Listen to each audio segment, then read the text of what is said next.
예, 1월 27일 보내드리고 있는 서정웅의 법대로 2부입니다. 자, 서정웅 변호사 드디어 10만 유튜브에 반열에 올라섰는데 기록적입니다. 제가 사실 10만 될 때까지 거의 1년 가까이 걸렸거든요.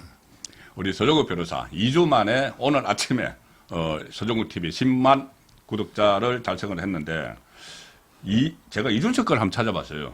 이준석 그렇게 본인이 뭐 셀럽이다 막 마치 자기 2030 자기가 다 데리고 다니는 것처럼 하는데 이준석 유튜버 뭐 제목은 잘 기억도 안 납니다만은 7월 20일 날 오픈했는데 지금 6개월 됐는데 12만 그러니까 서정웅 변호사에 대한 여러분들께서 보내주시는 성원이 뜨겁다 이것을 느끼고 있습니다. 여의도 재건축 조합이고요. 제목이 이준석. 여의도. 예, 예. 근데 이거 12만 6천인데 7월 달에 작년에 거기에 보면 천하용인부터 뭐 장성철부터 그렇죠. 다 놓고 저는 이제 아직 사무실을 못 구해서 혼자 하시잖아요, 혼자. 서재에서 이제 녹화로 혼자 잠깐 하루 4개씩 짤막에 올리는데 많이 사랑해 주셔서 정말 감사하고 이 정도 속도면 조만간 좌파하고 이제 이번 총선에 최전선에 있어서 절대 물러서지 않고 불태전의 각오로 더 앞으로 치열하게 싸우도록 하겠습니다. 그러니까 총선 앞두고 이렇게 여론을 중재로 모아가는 게 상당히 그 모아가는 채널이 중요한 거죠. 그래서 그 채널 중에서 중요한 채널로 지금 우뚝 서고 있는 서정욱 TV 많은 구독 부탁드리고 응원 격려도 부탁을 드리겠습니다. 1부에서 예고해드린 대로 2부에서는 이재명 가 관련해서 서정욱 변호사가 허점을 간파한 게 있습니다. 민주당 사람들이 만든 허점을 간파한 게 뭐냐면은 민주당이 최근에 이 5대 혐오 범죄 이렇게 해서 이 범죄에 걸리는 사람들은 공천 안 주겠다 했는데 이것을 한동훈 비대위원장도 이야기를 했어요. 이거 전부 다 그러면 이재명 피하기 위한 이재명에 해당 안 되는 것들만 해놓은 것 아닌가 이렇게 했는데 그게 아니다. 다 해당된다.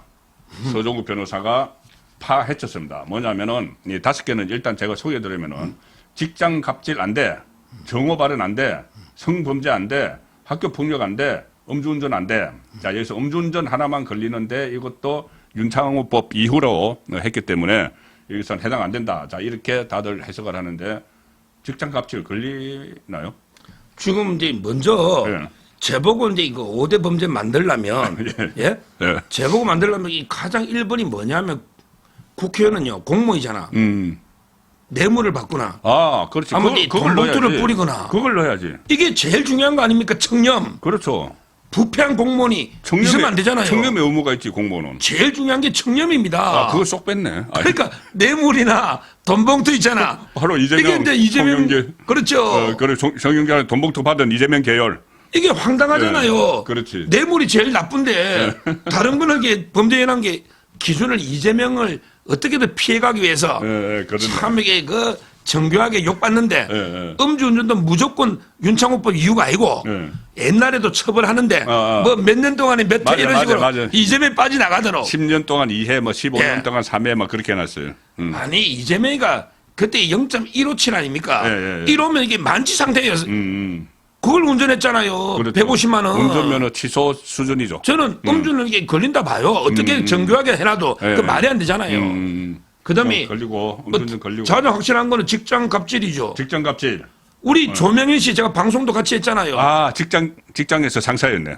조명현 씨 보고 주말에 일제 샴푸 사와라. 상사 사모님까지 막 동원해가지고. 그다음에 속옷 빠른하고 양말 빠른나라. 속옷도 BYC라고 그러더라고. BYC 쌍방울이 아니고. BYC라고. 김성태 때문에 무서워서 못 샀나. 어쨌든.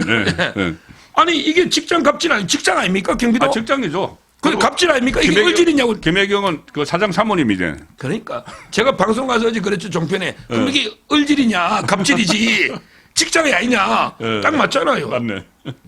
그다음에 정오 발언 있잖아. 정오 발언. 아니 형수 보고 뭐 찢어버린다면 이게 정오 발언이지. 형수 욕설. 그렇죠. 그거보다 더 심한 게 어디 있어요 그게. 그리고 이게 이번에 윤석열 정권이 자기를 이렇게 법으로 칼로 펜으로 죽일라 했다. 이게 다 정치 분열시키는 정오 발언이잖아요. 이게 제가 심각한 말이죠. 심각합니다. 이게 처음에 본인이 이 병원에서 서울대병원에서 퇴원하고 나올 때는 첫 마디가 이 어떤 정오의 정치 아니면은 이 전쟁 같은 정치, 뭐 주기 없애는 정치는 하지 말아야 된다. 내가 앞장서겠다 했는데 집에 있다가 갑자기 나와서 하는 말은 완전 정보 발현을 한 거죠. 뭐 법과 팽가 해도 안 되니까는 칼로 죽이란다. 이거 그걸 맞네. 정보 발현에 해당되네 이건 그대로. 그럼 3개 됐잖아. 예, 예. 자, 성범죄를 보자고. 직장갑질, 정보 발현까지. 자, 성범죄. 이걸 제가 이제 채널A 탑10에 나갔어. 내가 앵커 보고 그랬지 또 뭐라고 해 김종석 앵커인데 내가 이제 김부선 발언한다 했더니 아이고 막 앵커가 막더라고. 맞겠지 예, 자기들은. 이것 좀 안 했으면 좋겠다고. 변호사는 유튜브에서 좀 하면 안 되느냐고. 참았는데 이 성범죄라는 게 성폭력, 성추행, 성희롱, 그다음에 불륜. 아 그것도 성범죄가 되나? 옛날에 간통죄 처벌했거든 말이에요. 처벌을 했으니까 범죄네. 범죄지. 지금도 범죄요. 위자료 다 그렇죠. 형사 구속 만식이지. 형사는 안 하죠. 민사를 할 수 있죠. 불륜이 우리 일부 일처제란 말이에요. 그러면 이게 처벌 대상이니까는 범죄네. 그리고 이게 그때는 옛날에 처벌됐단 말이에요. 간통죄. 처벌됐죠. 이거 범죄예요. 그럼 성희롱도 형사 구속은 안 해도 범죄란 말이에요. 뭐 혼빈 간음 이런 것도 처벌됐잖아요. 예. 성희롱이 현근택이가 왜 불출마했냐고. 성희롱 발언, 성희롱도 손해배상만 해주고 구속은 안 돼도 성범죄 맞잖아요. 범죄네. 성희롱이 범죄죠. 범죄네. 아니 국회의원이 불륜하면 이게 범죄 아닙니까? 가정을 버리고 이게 딴 여자하고 바람 피우면 범죄잖아요. 근데 저 두 가지 이야기 들었죠. 김부선이하고 한 거 점검사까지 했잖아요. 김부선이 폭로한 게 있고. 그다음에 그때 왜 도망갈 때 이재명이가 겁이 많아가 도망을 2번 갔는데 한 번은 이제 검사 사칭할 때 강원도로 도망갔어. 강원도로 튀었죠. 그때 형거 있잖아. 형거 이제 위조해가지고 대고. 그다음에 이제 특수공무방해로 또 한 번 도망갔거든. 그때 자기는 교회 밑에 숨어 있었다 했잖아. 맞아요. 그렇게 이야기했어. 근데 김부선이가 폭로해버렸잖아. 여자 집에서 너 신혼 숨은 게 아니냐. 그래서 그게 김현진이 아니냐 논란이 많았잖아요. 그거 뭐 불확실하지만 그러니까 어쨌든 그때 김부선이 글올린 거는 교회가 아니고 여자 집에 숨었다. 이렇게 해놨단 말이에요. 여자 집이라고 돼 있어. 이름은 안 밝혔지만 그렇잖아요. 이런 게 이게 성비 아닙니까? 자, 맞습니다. 그러니까 딱 그렇게 정리가 되네. 처벌 대상이야. 그럼 민사상으로라도 그 위자료 불법행위에 불법행위. 불법행위죠. 그러면 범죄지. 성범죄지. 그럼요. 법은 정우 하나 나도 딱딱 알겠는데 딱딱 설명이 되잖아요. 그다음에 하나 더 있잖아. 학교 폭력. 요거는 이제 뭐냐? 이재명이 그 학교 안 다니고 금전고시를 했기 때문에 아니 이제 학교 폭력이라는 게 보통 자기 자식들이 문제 있을 때 부모가 이제 자식 교육 잘못 시킨 거 이것 때문에 일어난 거단 말이야. 이동관 그렇죠. 뭐 이런 게 있으나 이게 자식 교육 잘못 시킨 게 학폭이 들어가 있는 거예요. 본인이 학폭이 아니고 학교 폭력한 게 안 맞네. 우리 자식 문제. 저 이재명도 자식 안 보자고 그 이동환이야. 완전히 둘 있죠, 둘. 그러니까 도박은 기소유기에 송치됐잖아. 그다음에 성매매 그 안마 실수. 그거는 기소는 빠졌습니다. 잘해야 또 고소하면 안 되니까. 도박은 기소의견, 성매매는 기소의견은 빠졌지만 그런 게 업소가 없어졌지만 여러 글을 보면 의심이 가잖아. 이게 자식 교육 잘못인 거야. 그다음에 그때 왜 군대 있을 때도 병원에 입원 다 했잖아. 그때 기억나잖아요. 그럼요. 맞아.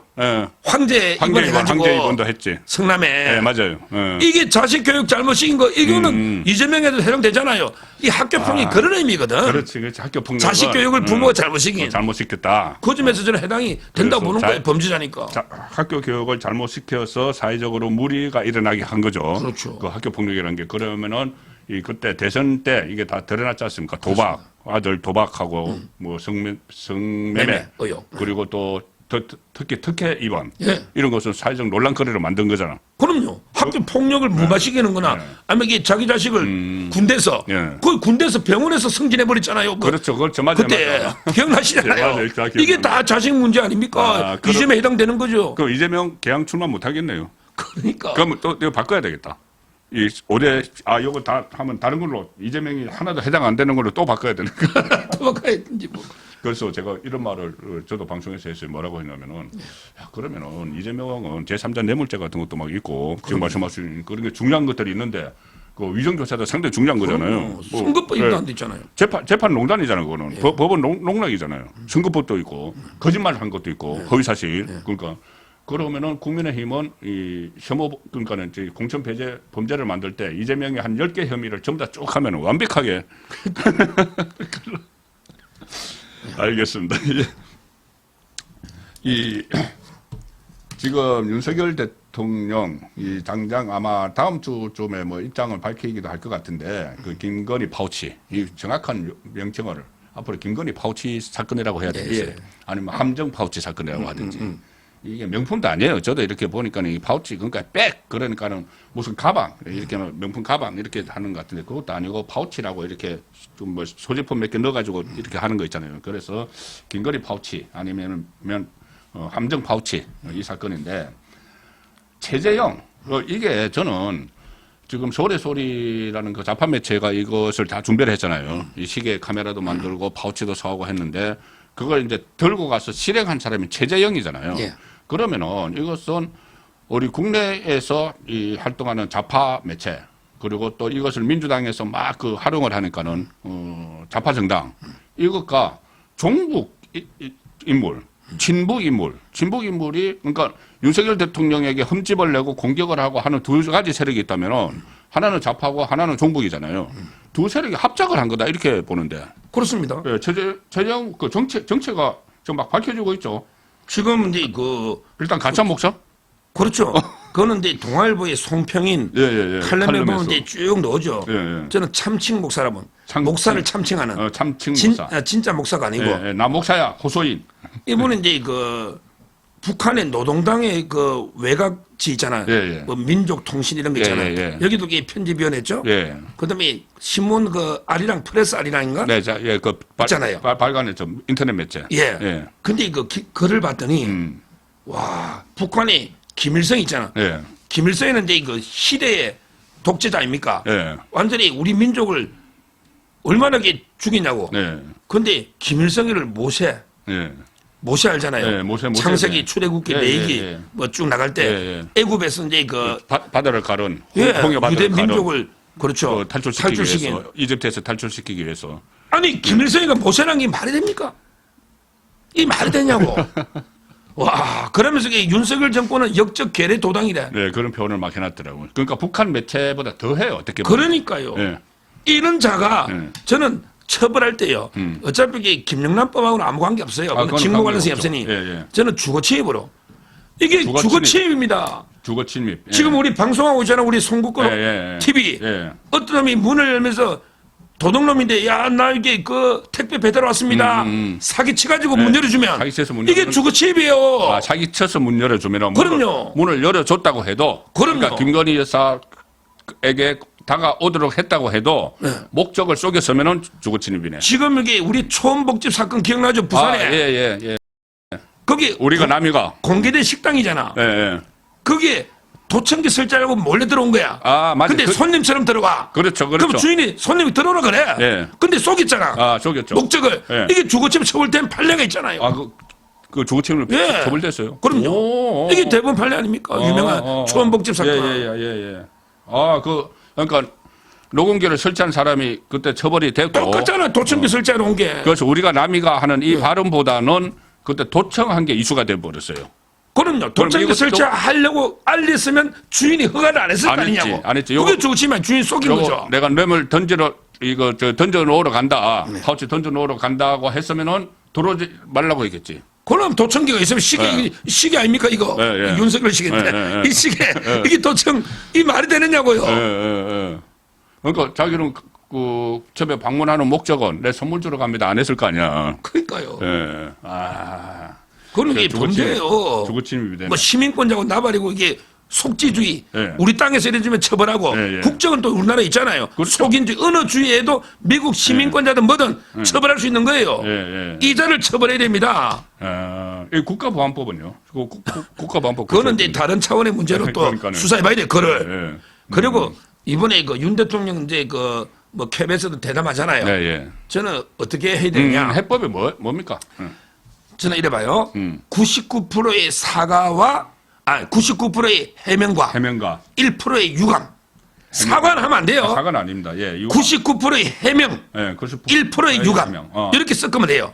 자, 99% 해명은 쭉 과정 쏘은 것부터 해명하고 그럼 이게 1% 유감은 뭐냐? 이게 경호가 뚫린 거예요. 경호 시스템이 뚫리고 제도적으로 이게 제2부속실을 없애버린 거. 그다음에 특별감찰관을 법에는 두게 돼 있잖아. 이거 안 한 거. 여기에 유감을 표해야 됩니다. 아니 법에 특별감찰이 있는데 문재인 때 안 했잖아. 나 이거 못한 거 국민께 유감을 표할 수 있는 거예요. 그다음에 뭐 작은 청와대 하다 보니까 제2부속 없앴잖아. 그런데 이 제2부 있어야 돼요. 김건희 여사 역할이 중요합니다. 외국에 나가면. 그거 다 뭐 계획하고 체계적인 보좌를 해야지. 해야 됩니다. 뭐 준비할 것도 엄청나 많아요. 그다음에 경호가 이렇게 뚫리면 안 되지. 이거에 대해서 국민께 유감을 표하고 제도 개선한다. 그러니까 99% 해명해주고 국민이 알아야 되니까 1%의 제도적인 문제에서 미비했던 거 유감 표하고 하면 된다. 그게 무슨 김건희에서 사과할 게 뭐 있냐고. 그렇네. 그건 말이 안 되는 거예요. 확실한 해법이라고 저는 봅니다. 이 경호 가지고 최근에도 서울의 소리가 이걸 계속 울고 먹으면서 제가 왜 그거를 보냐면은 저도 이제 알아야지 반박을 하기 때문에 그 프로를 한 번씩 봐요. 그런데 최근까지도 울고 먹으면서 경호 이야기를 하더라고. 너희들 경호 뚫렸지 않느냐. 경호처장 경질해야 돼. 이 이야기를 지금 자기들이 하고 있는 거예요. 자기들이 그렇게 몰카가지고 가놓고는. 그래서 경호에 대해서 좀 더, 그리고 그때는 그 용산 간주로 가기 전이에요. 네, 맞습니다. 아크로비스타 그 아파트 밑 그 1층에 있는 코바나 컨텐츠 사무실이었어요. 그래도 어쨌든 취임 후니까 그 문제에 대해서 유감을 표명을 하고 이부속실 그리고 특감반까지 하면은 그렇게 되네. 그러면 99% 해명하고 유감 1%에서 유감 1%를 합치면 100%다 해명되네. 그러니까 그 이상의 김건희 사과는 다른 사과는 필요 없습니다. 와, 야, 정확한 해법. 딱 떨어지네요. 이 문제도 좀 이어서 좀 살펴볼게요. 저도 이 문제는 별로 그러니까는 보통 야, 당신 때는 그러지 않았느냐? 왜 우리만 가지고 그러느냐? 이렇게 이야기를 해요. 그러니까 문재인 정부 타령, 전 정부 타령한다고 또 좌파에서는 막 공격을 하잖아요. 윤석열 정부에서 가령 뭐 이런 어떤 일이 일어났을 때 그러면은 문재인 때는 이렇게 하지 않았느냐? 그러면 너희들을 왜 정권 교체를 했느냐? 더 잘하려고 하지 않느냐? 이제 이런 식으로 반박을 하는데 그 과거를 덜쳐내는 게 아니고 그러니까 김건희 여사에 대해서 이런 식이라면은 똑같은 잣대를 기준으로 한다면은 그러면은 김정숙, 김혜경은 이야기가 나올 수 있어요. 그렇습니다. 김혜경은 지금 명백히 조명현 씨가 검찰에서 다 진술도 하고 다 하고 있잖아요. 그래서 뭐 쌍특검이 이 도이치모터스하고 50억 클럽이 아니고 김정숙, 김혜경이 쌍특검이다 이런 이야기들이 나오거든요. 그런데 최근에 제가 서종욱 TV를 보니까 서종욱 TV가 상당히 이 디테일한데 굉장히 자세하게 설명을 하는 내용들이 있습니다. 저희들이 그냥 잊고 지나가는 이런 게 있는데 저도 이번에 그걸 보고 서종욱 TV를 보고 이것은 한번 정말 파헤칠 필요가 있다는 이 시점에 생각이 들었는데 샤넬 발음 우리 경상도 사람 샤넬 발음 잘 안 돼요. 샤넬 여성 이게 기억나실 겁니다. 샤넬 의상 뭔지. 김정숙의 이제 그 샤넬 의상 실종 사건이라고. 의상 실종 사건. 실종 사건. 이 절도입니다.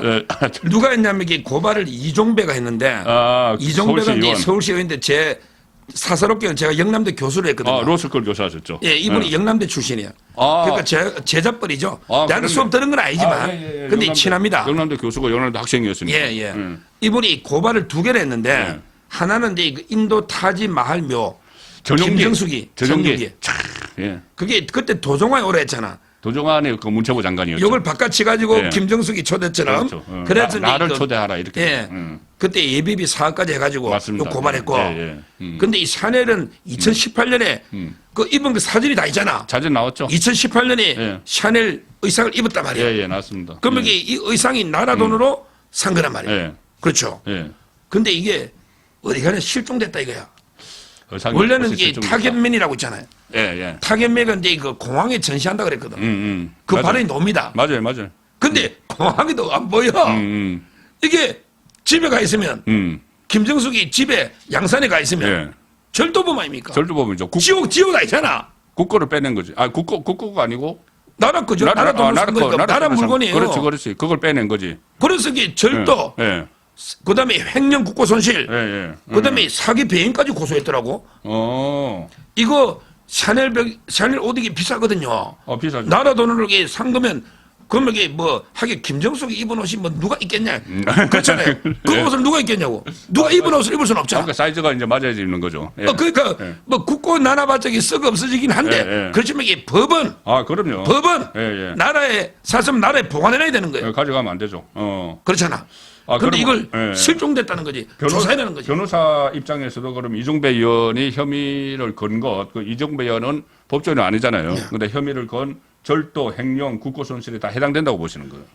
그럼요. 이게 김건희 여사 파우치 있잖아. 예. 이거야말로 이걸 진짜 이거는 나라 돈으로 산 게 아니잖아. 아니죠. 아니 이 공작한 놈들이 자기 돈을 샀는지 뭐 서울에서 공작금으로 샀던. 그렇지. 샀는지 안 샀는지 그것도 몰라. 또 영수증은 비싼 거 해놨고 또 싼 거 바깥치기 할 수 있거든. 좌파들은 뭐 몇백만 원 쓰겠냐고. 그러니까 그 영수증만 고려해놓고 더 싼 거 가짜 모조품으로 할 수도 있거든. 나중에 바꿀 수도 있어요. 그럼요. 근데 한때 그건 나라 돈이 아니잖아. 이건 나라 돈이잖아. 그러니까 이거는 큰 문제지. 그렇죠. 더군다나 자기들이 거짓말 했잖아요. 보관하고 있다고.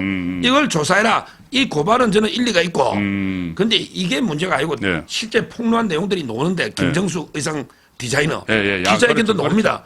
어떻게 했냐. 그런 적이 있어요. 한 번에 김정숙이 오면 한 번에 3, 4천만 원씩 옷을 산대. 야, 3, 4천만 원씩 산대. 근데 한 달 뒤에 1,000만 원씩 쪼개서 결제한대. 야, 이 좌파들의 쪼개기는 이 이재명 하면 쪼개기 아니야. 법인카드 쪼개기. 후원금도 쪼개고 법인카드. 근데 김정숙도 3, 4천만 원씩 옷을 사고 한 달 뒤에 1,000만 원씩 쪼개서 결제하는데 이 1,000만 원씩이 뭐냐. 한국은행에서 처음 놓은 빠바로 새 돈 있잖아. 거기 관봉권이라고 딱 붙어 이걸로 결제했다는 거 아닙니까? 이게 특활비하고 어떻게 설명하냐고. 그 당시에 청와대 특활비나 이런 데는 그 감봉권이 많이 사용됐다는 전설 같은 이야기가 있습니다. 이게 대통령도 월급이 계좌로 오잖아. 그렇죠. 그러면 월급에서 옷 사러 가면 월급에서 보통 카드로 사지. 카드로 사죠. 그러면 현금 인출해도 빳빳한 관봉권 안 오잖아. 우리 현금으로 살 때는 두 가지 경우입니다. 하나는 탈세 목적. 10% 막 돌려주기도 하거든요. 탈세 목적. 또 하나는 검은 돈 쓸 때. 그럼요. 검은 돈 쓸 때. 근데 신발도요. 수제 있잖아. 신발을 사는데 한 번에 15걸레 살더라고. 700만 원. 그 놓잖아요. 정은이. 이거하고 우리 파우치 그거하고 비교해 보라니까. 그렇네. 말이 안 되잖아요. 저는 심각하니까 고발 2건 한 거예요. 그러면 이제 타지말도 고발이 됐으니까 수사가 돼야 되고 이게 다 형사 1부에 또 가 있다고 하더라고요. 그 형사 1부는 이렇게 정치적 사건을 가지고 약간 좀 타이밍을 보는 그런 부서 맞죠? 형사 1부가 뭐냐면 재밌는 게 검사들 평가할 때 보통은 사건을 빨리 신속하게 처리해야 되잖아. 빨리 처리해야지 점수가 높죠. 그런데 형사 1부는 욕을 안 얻어먹으면서 사건을 오래 끄는 게 잘했다고. 그러니까 욕을 얻어먹으면 안 되잖아. 그러면서 사건을 질질 끌어줘야 돼. 이게 잘했다는 평가를 받는 분데 그거가 있는 게 김건희 여사 말도 안 되는 고소고 그다음에 김정숙 그다음에 이준석이도 그게 이준석 있잖아. 이준석. 빨리 처리해야 되는데 형사 1부 이것도 질질 끌고 있는 거예요. 그게 다 형사 1부에 가 있는 거예요. 저 형사 1부 부장 힘들어요 진짜. 여론 욕 안 얻으면서 끄는 건데 저는 형사 1부 빨리 처리해야 됩니다. 아무리 그래도. 이준석도. 이준석도 얘기가 있네. 네, 그렇습니다. 그러면 다 이리 보내요, 정치사건은. 그러니까 형사일부가 보면 가장 골치 아픈 부서가 되네요. 그렇죠. 욕 안 한다 먹고 끓여야 되니까. 그런데 빨리 처리하려고 욕을 하니까. 쉬운 부서가 아니죠. 알겠습니다. 재밌는 부서입니다. 그렇네요. 이게 이준석이 그래서 자기가 계속 뒷골은 좀 아플 것 같네요. 그러면 계속 형사일부에 가 있으니까는 뭐죠 그 강용석하고 했던 무고죠. 이거는 이제 못 들었기 때문에 두고두고 이게 몸에 완전히 자기도 이게 그게 큰 찜찜하게 남아 있는 거죠. 꿈에도 나타나게. 왜냐하면 이게 이번에 선거 뭐 패배하고 하면 언제든지 기소할 수 있는 카드가 남아 있는. 진짜 이건 무고는 큰 죄입니다. 무고 큰 죄예요. 그러니까 이제 그게 정치적 목적이 아니고 지금 선거를 앞두고 있기 때문에 지금 기소도 못 하고 있는 그런 상황인 거죠. 그러니까 선거가 끝나면은 이것은 다시 그 사법 리스크가 이준석에게 다가간다. 그렇게 볼 수 있고 마지막으로 하나만 간단하게 좀 살펴보죠. 배현진 그 습격범 미스터리. 이거 사건의 본질이 저는 이게 이제 경찰에서 수사 중인데 이걸 배현진을 15살짜리가 공격을 했으면은 왜 공격을 했을까? 일단 배현진이란 건 특정하고 공격을 했잖아요. 배현진 맞죠? 두 번 물어봤잖아요. 그러면은 배현진이 정치인이어서 공격을 했을까? 여성 정치인이어서 공격을 했을까? 그냥 유명인이어서 공격을 했을까? 여성 유명인이어서 공격을 했을까? 여기에 따라서 좀 이 사건의 성격이 달라진다고 보는데. 저는요, 이제 진실이 좀 밝혀지는 게, 예, 예. 이 범인이요. 밝혀지는 게 있네. 예, 요즘 범인이요. 예. 열렬한 게 이재명. 그 보도 나왔습니다. 예. 이게 넣습니다. 예, 보도가 나왔어요. 예. 예. 이재명 지지 예. 하는 게 계속 이제 이재명 쪽에 지지하는 이런 것만 보면 이 국민의힘 의원이나 반대 진영에 대해서 정호감이 막상 든 거죠. 그리고 최근에 이거 뭐 단정은 할 수는 없지만은 최근에 또 23일 전에 이 일이 있기 전 23일 전에 이재명도 피습을 당했기 때문에. 예. 그러니까 이제 아마 이제 그리고 오래 전부터 그 지역에 배회했다는 거예요. 예. 그렇다면 이제 뭐 들었을 수는 있지. 예를 들어 배현진은 한두 달에 한 번씩은 가잖아. 단골이니까. 보통 헤어사업은 뭐 그 정해진 데 가고 그러니까. 어떻게 보면 주기도 저도 3주에 한 번 염색하거든요. 그러니까 네. 그걸 알고 이게 계속 저는 한 달 이전부터 배회를 했다. 이 말은 이제 그 배현진을 타겟으로 배회를 하다가 예. 적대감을 품고 있는 거죠. 이재명 지지하니까. 그러니까 이제 그날 딱 오니까 한 게 아닌가. 예. 저는 이거는 상당히 이번에 배우부터 해가지고 철저하게 한번 조사를 동기를 해봐야 된다. 저는 아무리 봐도 이게 민주당 이재명 지지자로서 아예 처음부터 배현진을 노리고 이게 오래 전부터 준비해서 잔인하게 18조 원에 17번이야. 이거는 뭐 이재명이는 지키겠다고 크다고 지간벌이가 지릿하다는데 이거 말도 안 되고. 참 이재명 반응도 참. 그다음에 김영진이가 더 황당하지. 상처가 저릿해진다. 김영진은. 김영진 민주당 의원 친명. 이재명 수사 소홀히 하니까 이런 일이 생긴다는 거예요. 그러니까. 이게 말이 됩니까? 이재명 수사를 축소한 것도 없고. 갖다 붙일 때가 인과관계가 없잖아요. 네. 이재명 수사 잘했으면 이거 안 생깁니까? 그러니까. 이런 국회 수준이 저는 이 사건은 철저하게 배우까지 해서 동기 제대로 밝혀야 된다 이렇게 봅니다. 그렇습니다. 일단 저희들이 뭐 이 단언을 할 수 없고 하지만은 여러 가지 정황상 보면은 이 정치적인 목적이 좀 있다. 뭐 이렇게까지는 저희들이 추정은 할 수가 있습니다. 자, 1부에서 2부에서도 상당히 흥미진진한 이야기. 저는 이게 제일 재밌네. 이재명 다 걸린다. 5가지 이 혐오 문제. 이재명 뭐 안 걸린다고 했는데 다 걸린다. 이 문제하고 일부에서 다뤘던 이재명과 유동규 법정 결투. 네, 오늘도 서정욱 변호사 모시고 유쾌, 상쾌, 통쾌한 정치 현안 짚어봤습니다. 좀 더 자세한 내용을 알고 싶으시면 서정욱 변호사의 해설을 듣고 싶으시면 서정욱 TV로 가시면 됩니다. 이번 주까지만 홍보하고 다음 주 10만 넘어서 다음 주부터 홍보 안 해도 되겠습니다. 홍보가 아니고 알려드리는 거죠. 이제 이번 주까지만 하시죠. 이런 좋은 채널이 있다고 알려드리는 겁니다. 서정욱의 법대로 여기서 마칩니다. 고맙습니다. 감사합니다.